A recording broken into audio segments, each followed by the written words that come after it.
We will welcome all our guests. Hello, Travel Week readers. Thank you for joining us today. It is a pleasure to have you on here. We have an exciting show planned, and I am so stoked to be able to present to you today Corey and Bart, who are here representing North Lake Tahoe.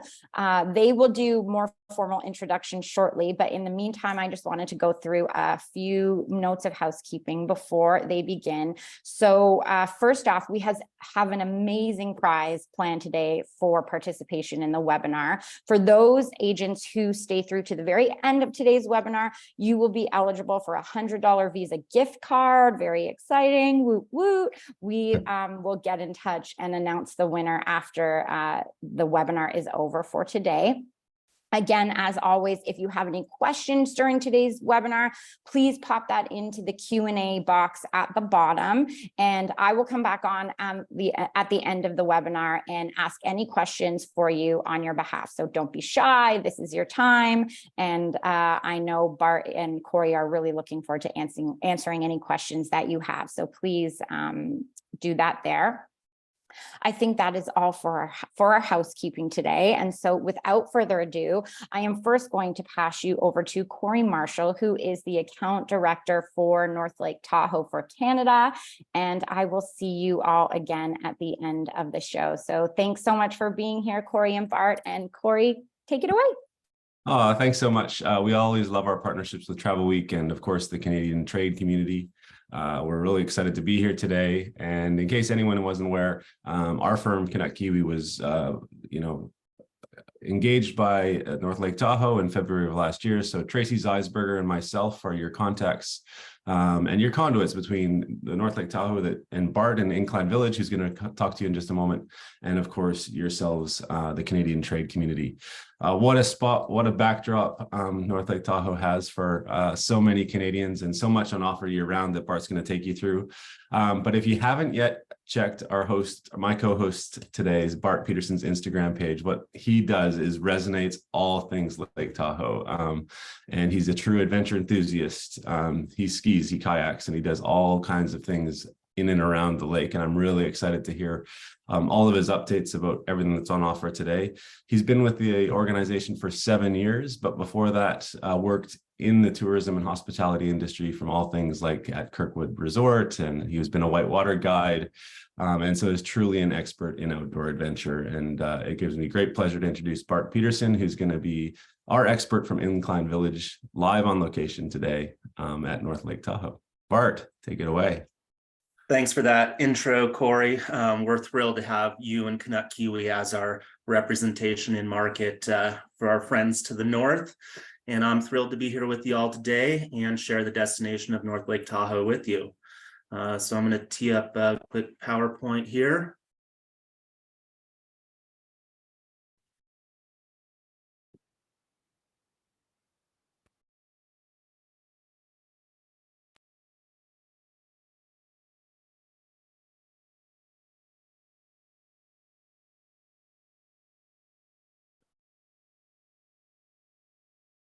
All right, hopefully everybody can see that screen.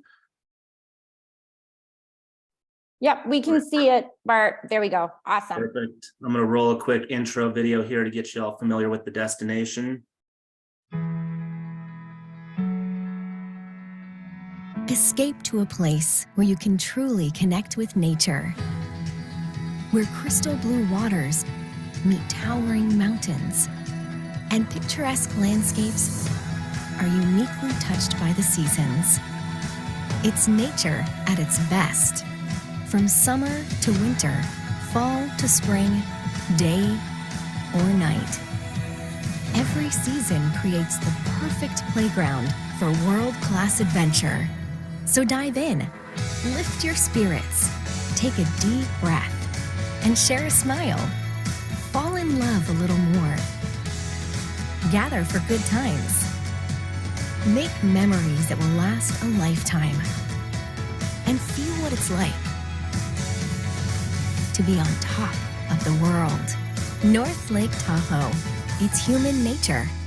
Plan your trip at getaways.com.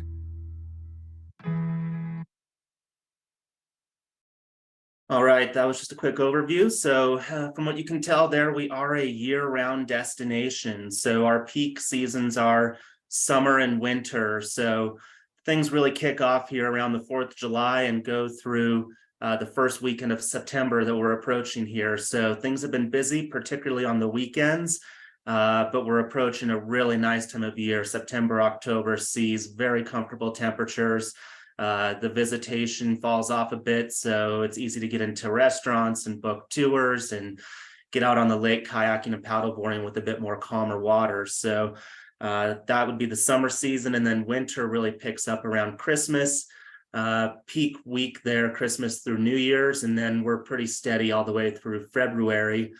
But that means that come March and April, we still have a good snowpack and storms are still passing through. So you can find great skiing still March, April.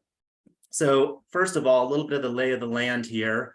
North Lake Tahoe, it spans both the Nevada side and the California side. So on this map here, there's a faint dotted line on the right side. So you'll see 1/3 of the lake on the right is in Nevada and 2/3 roughly is in California. So there's not a lot of development along the east and west shores of the lake. South Lake Tahoe would be the biggest town around the lake.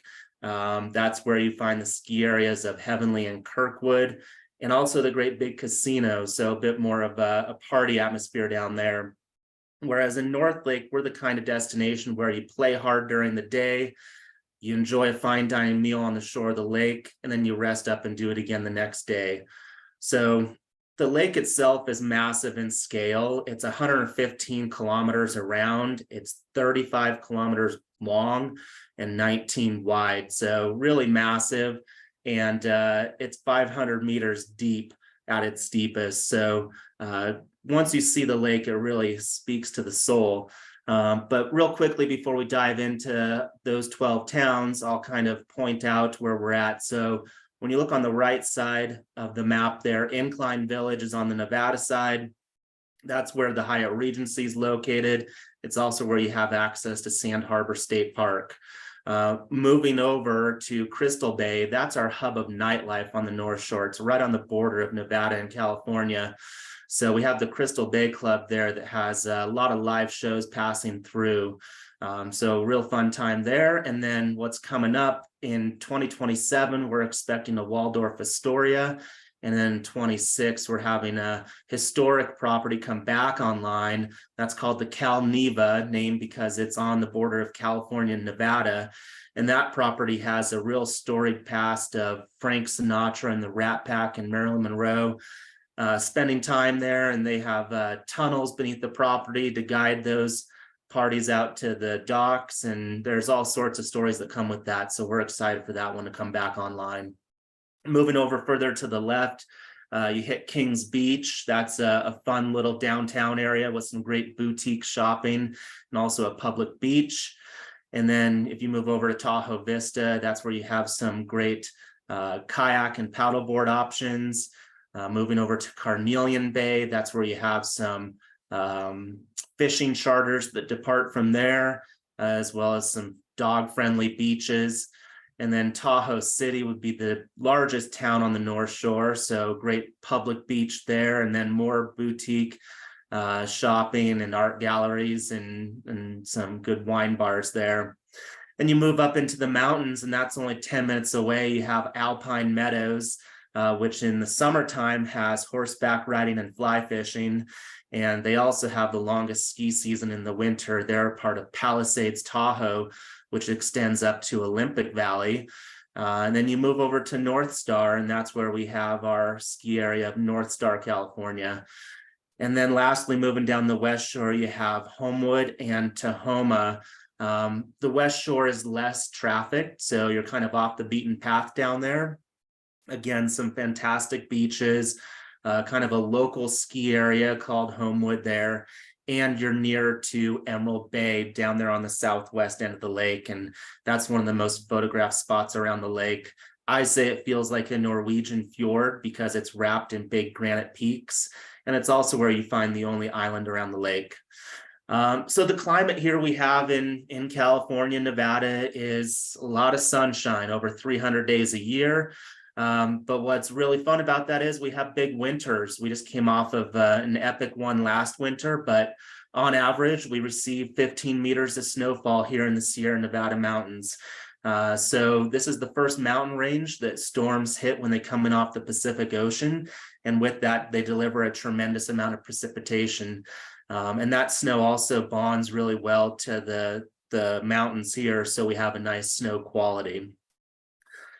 All right, so the way you get to North Lake Tahoe, Reno Tahoe International Airport is our nearest gateway. So for those looking for a shorter drive, just find a route that gets into Reno. We have great airlift domestically here in the US, but coming from Canada, coming through Seattle, Sacramento, or San Francisco would all be great options.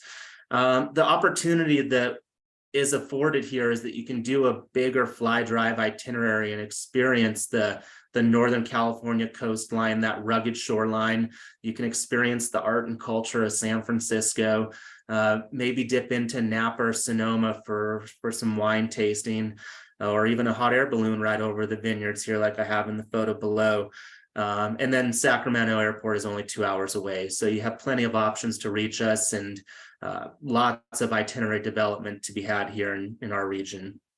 Now, if you're flying into the Reno airport, the easiest way to get to us from the Reno airport is the North Tahoe Express. So this is a service that runs 5 times a day, and currently the rates are $100 each way, delivers passengers to all the major properties around the lake, namely Palisades, North Star, Incline Village. So that's a real reliable service. If folks are renting a vehicle and they're coming in winter, we do advise all-wheel drive, simply because we do receive plenty of snowfall and you don't want to be caught off guard when chain control happens. All right, so we're in the thick of summer right now. So what we're seeing people out enjoying is time on the beaches, boating. There's plenty of offerings there. We have over a dozen golf courses in the area, stand-up paddle boarding, fishing charters. We have an intricate network of hiking trails. You know, one of the most fun things to do is find a vista of the lake that you reach by hiking. And then the kayaking, the mountain biking, shopping. We have lots of local artists who call Tahoe home. And so shopping for their wares is a popular thing. And of course, mini golf for the families, and then rock climbing on the Via Ferrata over in Palisades. And then some of the 4- and 5-star properties have some amazing spas, parasailing on the lake. And lastly, we have a handful of ropes courses around the North Shore. So when you're looking for the first thing to do in Tahoe, I like to tell people that the Tahoe Science Center is a good first stop. And this is a good fit for families or those without kids. They're hands-on displays, but it's an excellent way to learn about the history of the region and what efforts are being taken to preserve this natural resource. So the lake clarity is at its greatest right now at 70 feet deep. And there are many efforts going on around the lake in order to preserve that clarity. But a stop at the Science Center is a great way to familiarize yourself with the destination and why everything is the way it is once you're out exploring. So that's located in Incline Village on the Nevada side. And then, you know, in the summertime, people want to get out on the lake. That's a natural second step. So you have Tahoe Sailing Charters. They have a great big sailboat that departs from the marina in Tahoe City. You also have from that same marina the Tahoe Gal, which is a replica paddle wheel boat. That's the lower image there. And then you have the Sierra Cloud Catamaran, and then fishing charters. So these are all great options for getting on the water. Tours that provide you with history of the area. One of the more fun aspects of these tours that depart from Tahoe City is they run down the west shore of the lake and they go past the residence from the Godfather movie. So people love seeing that. And then you also have unique venues on the shoreline of the lake to experience. So the image above, this is Thunderbird Lodge on the Nevada side. So this was owned by George Whitell Jr. in the early 1900s. And at that time, he owned the whole east shore of Lake Tahoe. And he was an eccentric character, so you can tour his house and hear the stories of his pet lion and elephant and all the different guests that he would entertain there at his property. But really, he's the reason why the East Shore is as undeveloped as it is. When you come out here and you see this part of the lake, it's amazing that it's not developed and built up. You really see these big granite boulders on the whole northeast shoreline of the lake. It's pretty limited to this part of the lake here. And so anyways, just a glimpse into the reason why it's undeveloped and who this individual was. And then just north of Thunderbird is Sand Harbor State Park, which is open year round.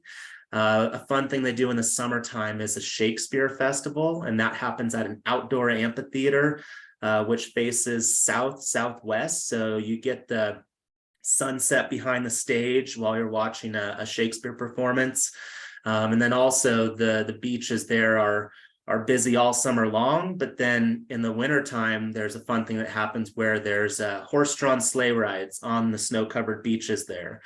So a pretty unique Tahoe-only experience. And then other beaches, Commons Beach over in Tahoe City gets live music every Sunday night in the summertime. But it's just a great public beach that's just steps away from downtown Tahoe City where all the restaurants and shops are. So kind of a one-stop shop there. And then the Tahoe Gal is great for entertaining. That's that paddle wheel boat. And then another historic estate is down on the West Shore, and that's Hellman Erman Mansion, and that's managed by California State Park. So another fun one to visit, and they have a beautiful lawn that encircles the property. So it's just a great afternoon to sit beneath the pine trees and take in the views of Tahoe. And then lastly, the Maritime Center is a great opportunity to learn about the history of boating on Lake Tahoe.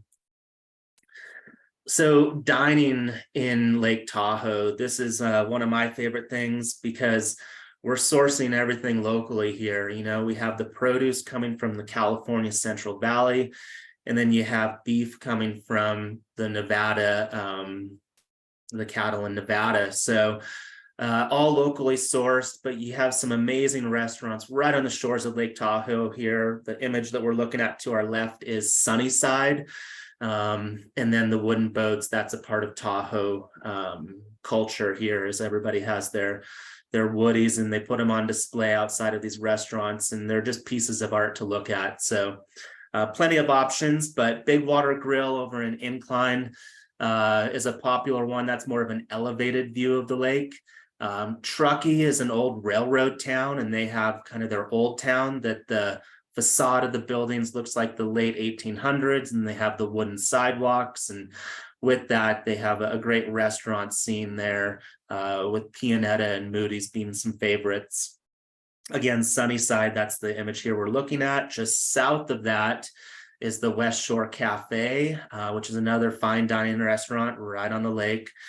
And then up in Tahoe City, Wolfdale's is a classic. He's been around here for decades, and just a favorite of locals here. And then lastly, I'll call out Garwood's and Lone Eagle as being two other lakeside restaurants that are sure not to miss when you're in Tahoe. All right, so getting into the winter season. So collectively, North Lake Tahoe is known as the greatest concentration of ski resorts in North America. So it's the kind of place where you can watch the weather pattern, wait and see where the snow falls, and then track that storm and choose one of those ski areas who may have received the most amount of snow overnight. We do realize, though, that a lot of destination skiers are purchasing their tickets in advance. And for that, we're really thankful to have ski areas that are on both of the two most popular passes. So those are the Icon and the Epic passes. But then we have some small independents as well. And that's really a great opportunity to experience some of the local atmosphere and culture here in Tahoe. So I'll dive into these properties now. So first of all, Palisades Tahoe, that's going to be our largest ski area on the North Shore. And previously, this was two ski areas with Alpine Meadows, but just last year, they launched their base-to-base gondola. And so effectively, that's the largest ski area in California.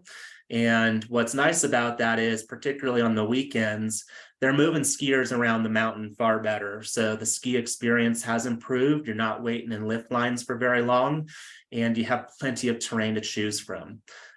One unique thing about Palisades is while the mountain really caters to the advanced skier because they have so much fun, steep, technical terrain, they also have their beginner terrain at the top of the mountain. So while a lot of ski areas, the beginners are kind of stuck at the bottom, here the whole family, the whole group can take the cable car, the Funtel up to the top of the mountain together, and then set out on the terrain that's best for them, and then regroup at the top, have lunch together, celebrate their day on the mountain, and you get some of these lake views like the top image shows here. So I think that's a pretty unique thing. Also, you can visit the Olympic Museum. So Palisades, which was previously called Squaw Valley, hosted the 1960 Winter Olympics. And with that, you can dip into their Olympic Museum and get a little glimpse into what things looked like. But it's really the hosting of the Olympics in 1960 that put North Lake Tahoe on the map for world-class skiing. So it's always fun to see kind of what the infrastructure of that event looked like. All right, real quickly here, this is just an image of what that base-to-base gondola looks like.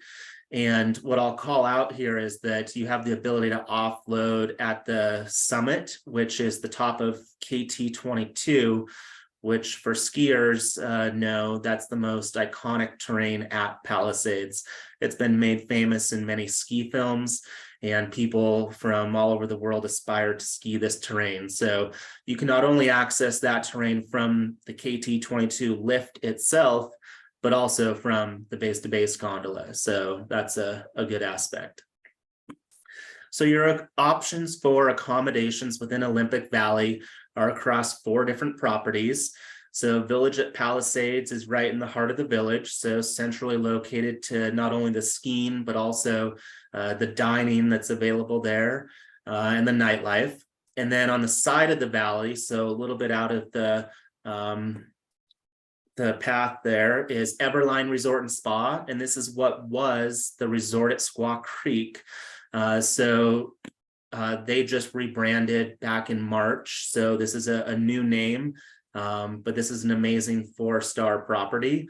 And then back in the village, you have Palisades Tahoe Lodge, which is great big units, so great for families, 1, 2, and 3 bedroom.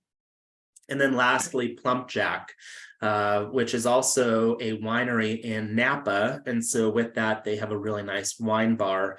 This is more of a boutique property with a unique feel to it. So real quickly, highlight on each of these properties. This is the image of the Village at Palisades. So first of all, what you'll notice here is that the mountain towers above the village. So when you're in Palisades, you really feel like you're in the mountains, you're in the Sierra Nevada, great big granite peaks towering above. And the village down here has an amazing energy when people are coming in off the mountain, and plenty of restaurants and bars to entertain people at the end of a day of skiing. So if you want to stay in the most central location, the Village at Palisades is right there. And you can book your lift tickets, rentals, lessons all at the same time when you're booking Village at Palisades. All right, moving over to Everline Resort and Spa. They are now managed by Coral Tree. They're on the side of the valley, so this is the 4-star property. That top image shows you what the look and feel is upon entrance. So you have these great big floor-to-ceiling windows that provide these views across the valley floor and at the mountains in the distance. So you can really map out your day on the mountain from the comfort of the lobby or your room here at Everline. But this is also a fantastic year-round destination. So they have golf on site in the summer. They have these ponds that a local does fly fishing, casting lessons, and then he'll take you down to the Truckee River afterwards.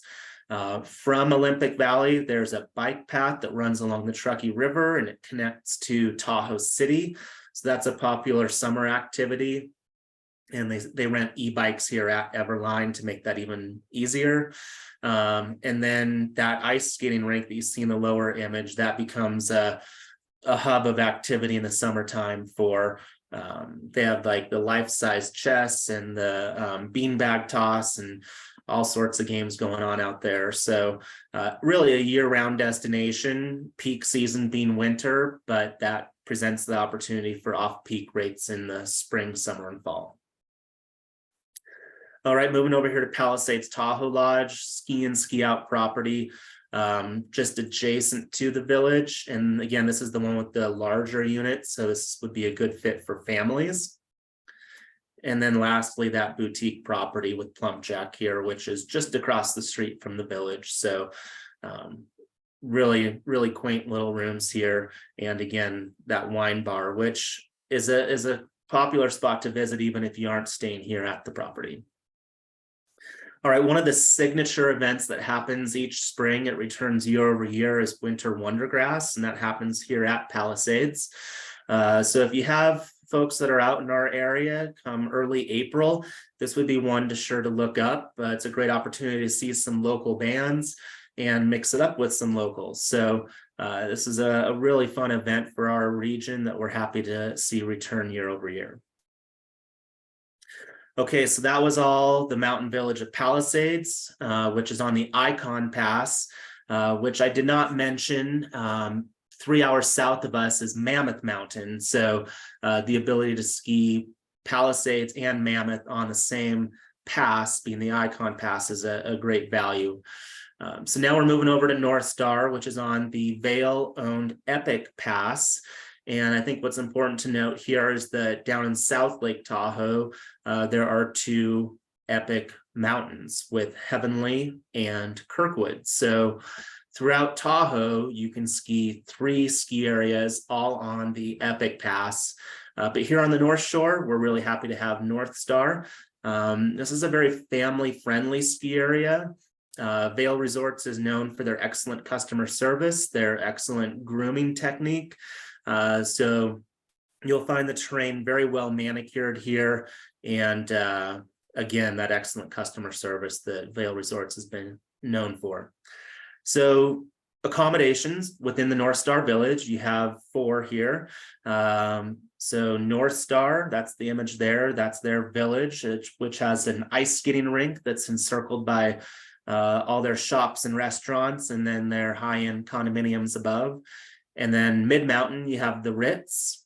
Back in the village, you have East West, and also in the village, North Star Lodge. So real quickly, when you book product through North Star California, that allows you to also book any of the Epic products. And they have a wide variety of passes, anything from single day, multi-day, multi-resort.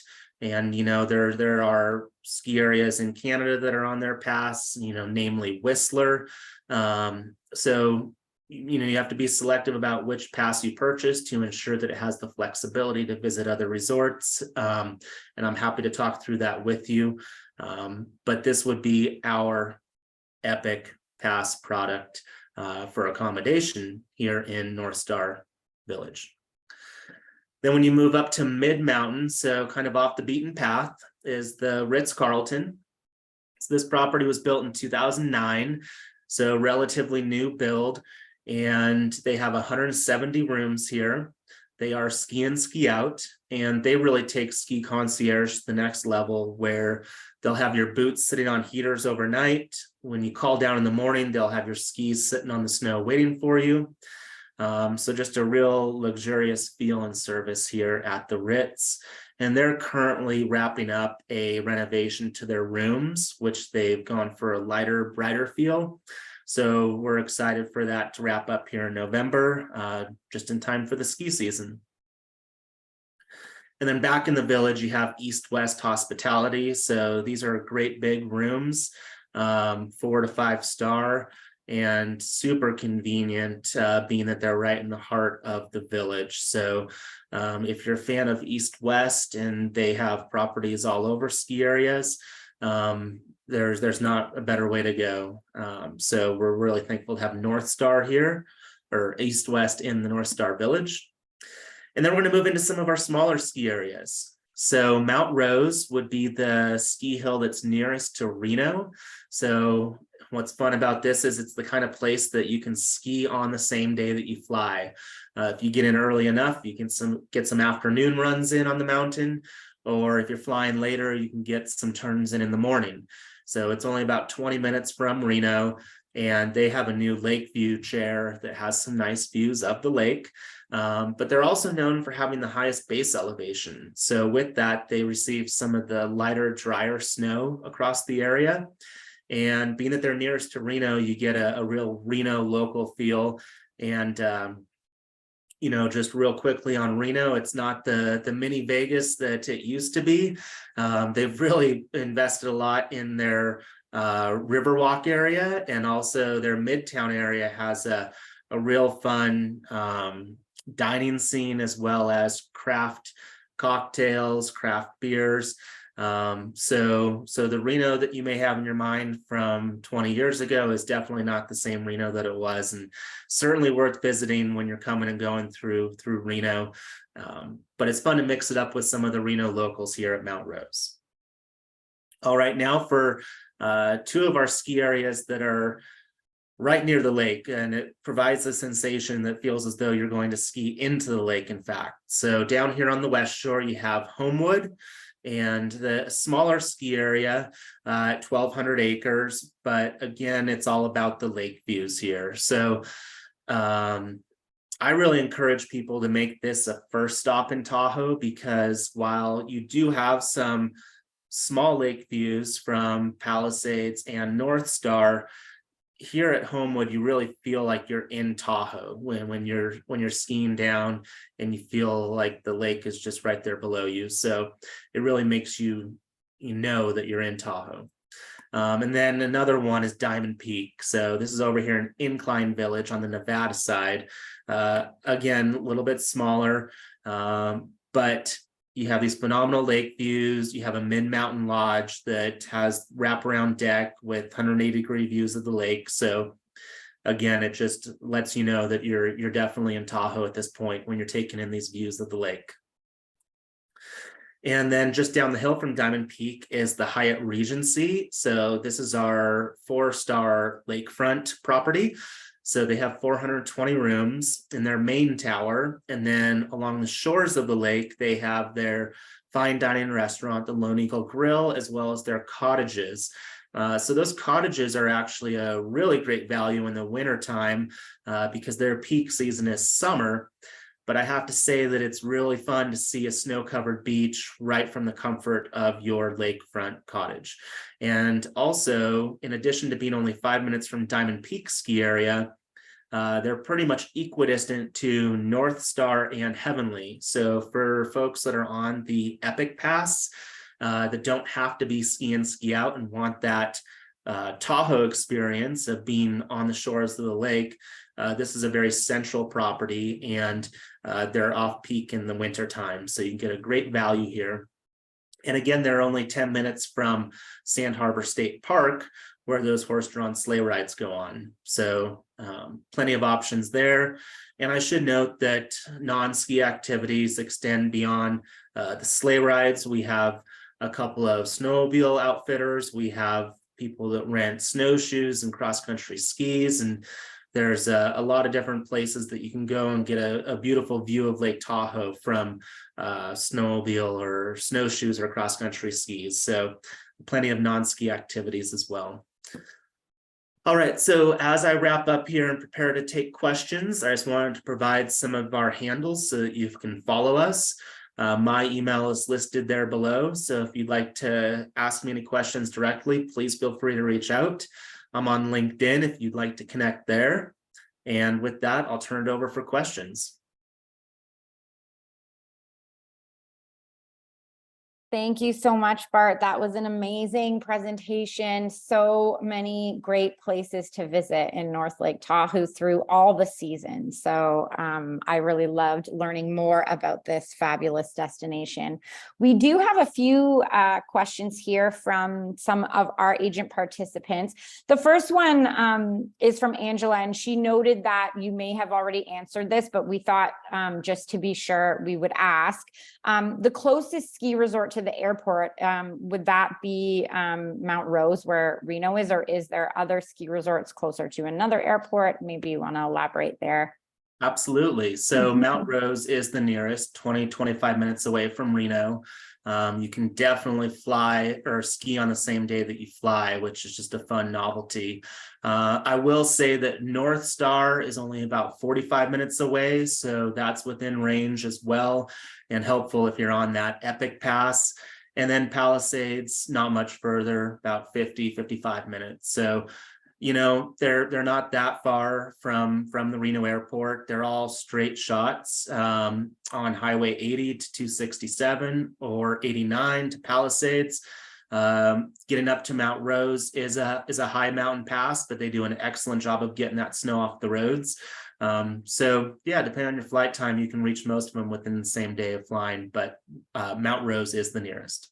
Okay, awesome. Thank you for that answer. And then Angela was also wondering how far Homewood Resort is from the Reno airport.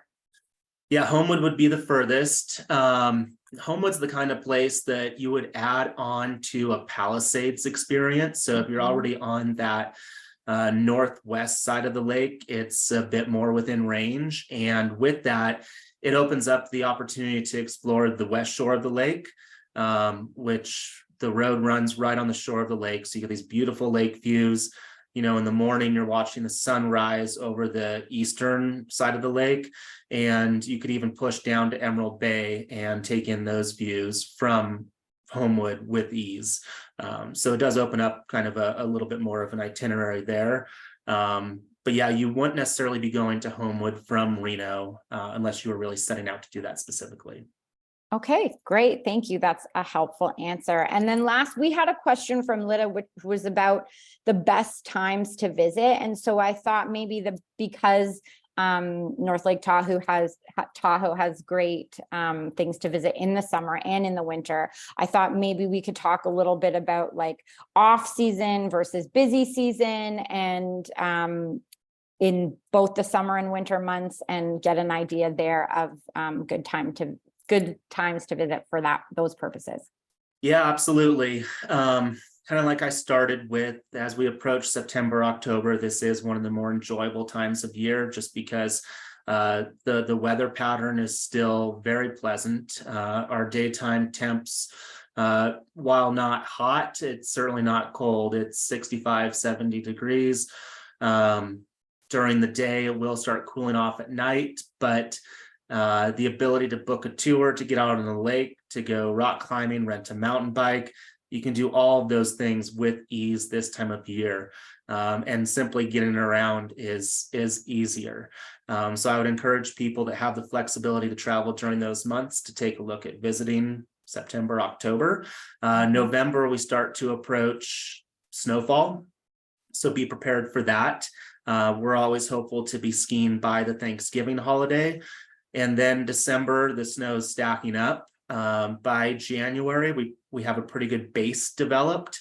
By February, the entire mountain is open. You're skiing everywhere. We're receiving storms passing through, so plenty of powder days. The President's Weekend, the third week of February, is when things kind of conclude for our peak winter season. So late February, early March is going to be the sweet spot for making that gamble on good snow quality. So I'd encourage people to look at visiting them. But the nice thing is that we're known to get these miracle marches where storms continue to pass through the entire month of March and delivering us with deep powder days for the whole month. And then April, we'll get a snow flurry here and there, but it's really spring skiing at that point in time. So our elevation here, we're at like the base of the mountains is about 2,000 meters. The summit's like 3,000. So it's not quite as high as other destinations. So while it's important to stay hydrated, just like you would in any mountain, spring skiing is one of the most enjoyable things to do out here. We get these beautiful sunny skies. The slopes are covered still. So this year, in fact, we were still skiing all the way until the 4th of July at Palisades as a result of the big winter that we had. So yeah, you can definitely extend the ski season into April and May. June, we do get some afternoon thunderstorms, so it's a great value here. So you can come out that time of year and kind of get a jump start on some of the lake activities when some of those boat tours start to open up, some of the kayaking and paddleboarding starts to open up, but you may get an afternoon thunderstorm. By July, it is sunny every day of the week, and it's peak season, July through early September. So if you want that proper summer in Tahoe experience, come on out July, August, September, and just plan on getting to the beach early would be my recommendation. The beaches do get full, especially on the weekends, but have a plan, set up shop for the day, and get out and explore the network of trails for hiking, mountain biking. We have outfitters that are prepared to take you out there. So any ability level can get out and explore. And my favorite thing to do is just find a nice vista of the lake, pack a lunch, find your way up there however you want to, hiking, biking, and take in the views of Tahoe. Awesome. Thank you. That answers a lot of questions, I think, for a lot of agents who are thinking of visiting at different times or have clients who are interested in visiting at different times. So thank you very much for that. I was curious in regards to some of those less busy times, if there are opportunities for travel agents to take advantage of any travel agent rates. Absolutely. It varies by property. I'm happy to put you in touch with those properties that are a fit for your clients. But the properties here are really easy to work with. So please let us know you want to come out, and we'll make sure to make those introductions and tour you around the area so you can experience all that we have to offer. So please do reach out. Excellent. Excellent. Thank you so much for answering all those questions and for this fabulous presentation for our participants today. Before we close out the show, I just wanted to ask both you, Bart, and Corey, is there anything else that you would like to add in before we close out, or say or mention? Here's your space. Yeah, I think the key for me, just from a Canadian perspective and thinking about itinerary planning, is we have Reno, and it's so like 45 minutes to skis on your feet in the wintertime, and it's a great gateway. But for a lot of Canadian destinations, it's a one-stop gateway for us currently. So don't forget about San Francisco as well as another SFO being a great gateway for Lake Tahoe. I think as you itinerary plan, you can see the best deals on flights and everything else, but we are fortunate to have like this playground with both of those major access points. And I think that's a great thing as the itinerary plan. So don't forget about SFO either. That'd be my takeaway. Excellent. Thank you. That's a great tip. Bart, did you have anything else to add? No, I think I'm good. I'm happy to have the opportunity to share the destination with everybody, and I welcome questions in the future. So please don't hesitate to reach out, and we'd be happy to see you and your clients out this way. Awesome. Thank you so much for that. And I'm just going to remind all the travel agents that are still with us right now, you have now qualified for eligibility to be chosen as the winner of today's prize, which is a $100 Visa gift card. Travelweek is going to choose a winner at random and then connect our winner with Bart to arrange for delivery of that prize. And so without further ado, I would just like to say, as you know, here at Travelweek, we are dedicated to providing the very best information for you to book amazing holidays for your clients. And with that in mind, I just want to say thank you again to Corey and Bart for being here representing North Lake Tahoe, and a big thank you to all our travel agent participants today. It's always a pleasure to be here with you. So thank you, everybody, and have a great day. Thanks, everyone. Thanks, Travelweek. Thank you. Okay, bye-bye.